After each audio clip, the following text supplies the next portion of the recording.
Yes, today I will go through all of my crochet hooks and talk about which brands I recommend and which ones I don't. This is the first crochet hook I ever bought from Spotlight, just a plastic 7mm hook. I think I've used it probably like twice. I can't say whether or not I like this hook because it's too big for the projects that I make, so...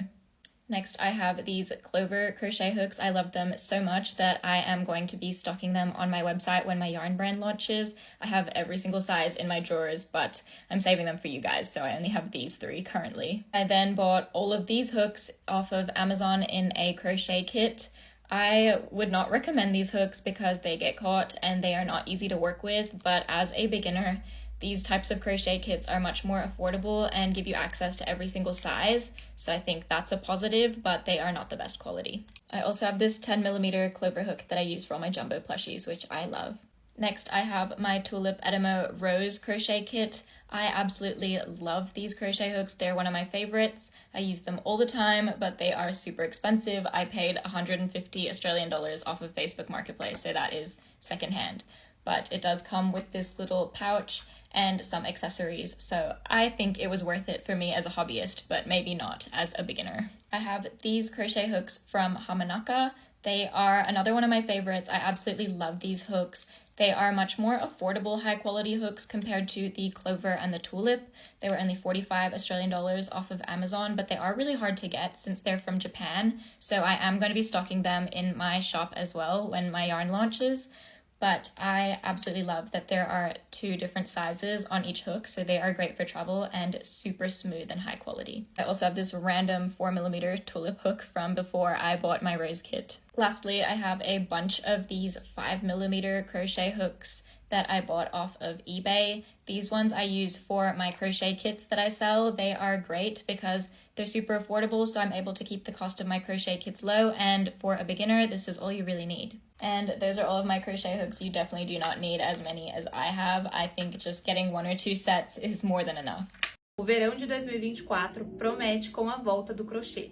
Mas tá aí, é uma peça quente. Eu sei, porém a maioria das peças possuem aberturas que permitem uma produção mais estilosa e fresquinha. O top de crochê dá para você usar com alfaiataria, pantalonas ou até mesmo uma bermuda jeans que fica super cool. Os conjuntos, além de ser lindos, são a cara do verão e os coloridos vão tomar uma super proporção. Os vestidos, eu confesso para vocês que é o meu favorito e você pode continuar abusando muito no verão com tons coloridos e até os terrosos. Eles voltaram, os biquínis de crochês, numa pegada mais hot paint, cortininha, tomara que caia. Para finalizar, os acessórios em crochê que estão vindo com tudo, numa pegada mais colorida, mais divertida, até mesmo as bolsas também, que vão ser muito tendência. Gostou? Já me conta o seu favorito.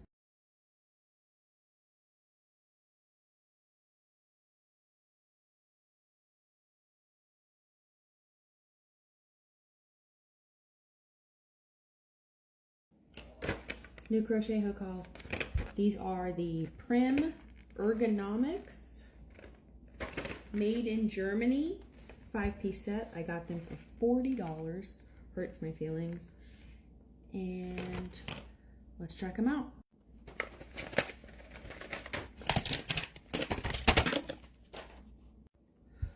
Okay, on first inspection, they're very aesthetically pleasing. Very soft handles. Feels nice, nice and grippy. Feels good in the hand.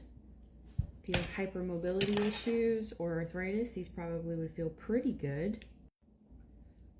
First thing I hate, the thickest one and the thinnest one in the set. They bend too much. In my personal experience, that means you have tension issues. Just me, I don't know. Let's give it a try.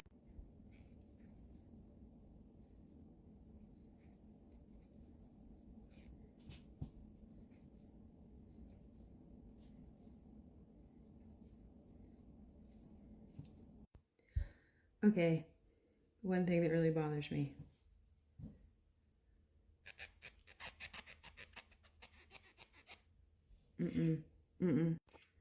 I hate them, don't waste your money. Crochet this viral Miu Miu bag, which is over 1,000 USD. So first I got a bunch of colorful cotton yarn, which I had at home, and then started doing double crochets all around. Added some silver hardware and sewed on a zipper. And then this is how it looks, but I wanted to add my logo and some keychains, and this is how the bag turned out. Let me know what you think. If you want to get into amigurumi or crochet plushie making, here is everything you need to get started. Firstly, you'll need yarn. You can use any yarn type that you would like, but if you want to make plushies like mine, then you can use Premier Parfait Chunky or Hobby Honey Bunny. I also have my own yarn brand coming out in 2 months, so keep an eye out for that. Secondly, you'll need crochet hooks. I recommend a 4 to 5 millimeter hook if you are using plush yarn. You can find them anywhere at Spotlight or online. I recommend just going for the cheapest option in case you're not sure if you want to commit yet. You'll need darning needles. You can find these at any craft store or online for a couple of dollars. I recommend getting the plastic ones just because they are a little bit safer and you can get them in different sizes as well. Next, you'll need stitch markers. You can also find these at the same places as the darning needles for the same price usually. I recommend using these plastic stitch markers. I started out using a safety pin, which wasn't great. The amigurumi specific things you'll need are plastic safety eyes, which will come with the backs. You can get them at Spotlight or online at eBay or Amazon.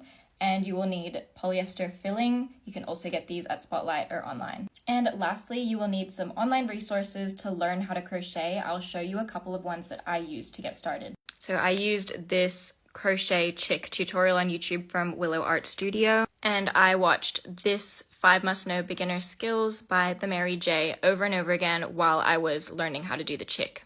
It's called the waistcoat stitch, and it almost looks like it's knit, but it's crochet. It's a variation on single crochet, and it's easiest to learn it in the round, so that's what we're going to do.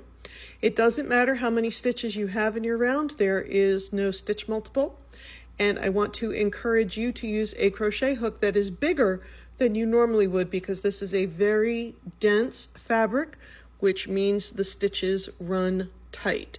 So if I was going to work into my single crochet like I normally would, I would go in here and go into the top of the stitch. But for the waistcoat stitch, I want to look at the V that forms the front of the stitch and go between the 2 legs of the V all the way through to the back, yarn over. I have 2 loops on my hook, yarn over, draw through 2. So the mechanics are just like a single crochet, but instead of going here, I'm going to go here. It's farther down, you're going under more strands. Again, it can be a little tight when you're just getting the hang of it, and that's why I'm telling you to go up a couple of hook sizes and try and keep your stitches nice and loose. You don't want to be too aggressive with your tension. This is fun to do color work with too, because it's very neat. Also, because we're learning this in the round, because we're doing this in the round, every single round looks the same. First things first, I'm incredibly annoying, chopping problems, that's my crime. I just don't respond to yelling, maybe sit your ass in time, and I'll hear you down the line. Guess I'm the issue here, and that's absolutely fine. No illusion where we at, I'm the Lord, you just got. I feel like 2020 was about to fix right now. Here's how I transformed this boring denim jacket into this with these cool crochet sleeves. First, starting off obviously by chopping off the sleeves from the jacket. I just went in roughly and chopped off the sleeves, and then went back in later and then cut them off around the stitching line. Looks pretty cool here, honestly. I was almost going to keep it like this. First, I started off by marking the inside of the jacket around the sleeve every ½ inch. And then I just did a blanket stitch every ¼ inch, so 2 stitches per ½ inch. And I did that all the way around the inside of the jacket. To be honest, it was pretty rough. It's a bit difficult to use a tapestry needle to try and stitch through denim. Next off, I just went through, attached more yarn, and then single crocheted through every blanket stitch. For this pattern, you wanted to make sure that you have an even number of stitches. I had like 77, so I just went in and added an extra somewhere. For the next round, I'm going to chain 1 and turn my work. This being so that when I turn the sleeve right side out, the stitches are on the right side of the work, not the wrong side of the work. And then I just went through and did, I think, 3 more rounds of single crochet. For the next round, I'm doing a standing double crochet, so a chain 2 and then crochet into the front posts. And then I'm going to chain 1 and then skip 1 stitch and then double crochet into the next stitch. And then pretty much repeat that around, chain 1, skip 1, double crochet. Repeat that all the way around, and then once you get to the end, it's a slip stitch into the top of that standing double crochet. The next round is just single crochet. So single crochet into the same stitch and then every stitch around. And then that's it. It's a repeat round of the mesh stitch and single crochets all the way as long as you need it. And I forgot to Answering some of my most frequently asked questions as a crochet artist and plushie maker. Where do I get all my yarn? Mainly I use 3 different types of yarn: Sweet Snuggles Light, and Parfait Chunky. This is all Sweet Snuggles Light.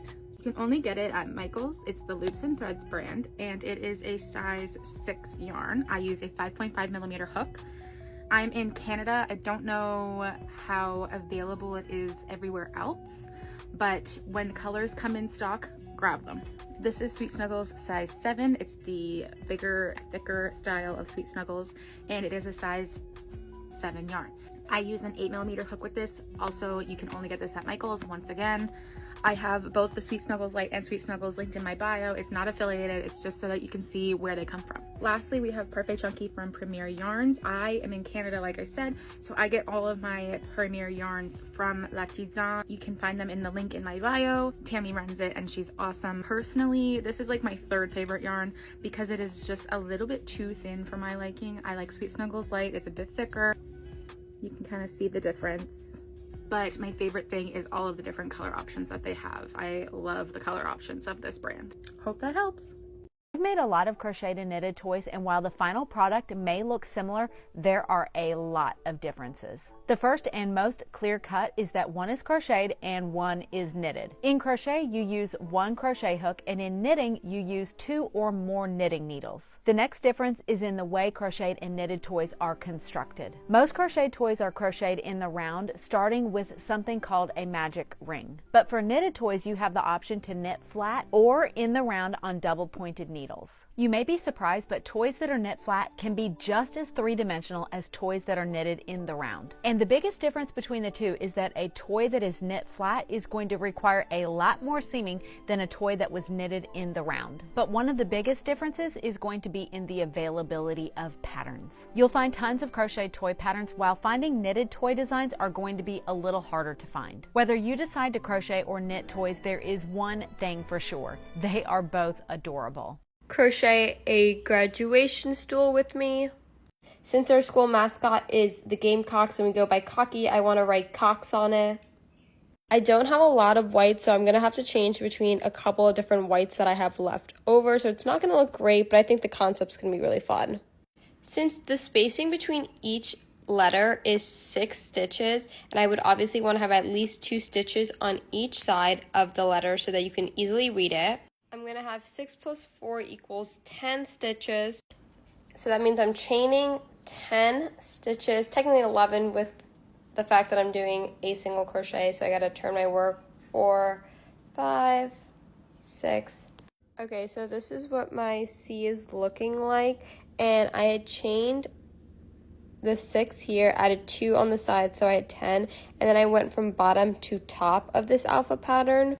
But since I want my stole to be like coming downward, it'd be C-O-C-K going around. I don't know if I actually like how this turned out. I think I actually need to instead chain the amount from up here and then work downwards. So you go from side to side instead. So I'm going to try that out as well in my next part and see how that looks better. And then I'd be going from left to right. Okay, well then it's not gonna be a conversation. So let me take my chain off. Wait, no. No, like it's not gonna be a conversation. Let me take my chains off. We're just supposed to talk. Cool. Like, what do you mean?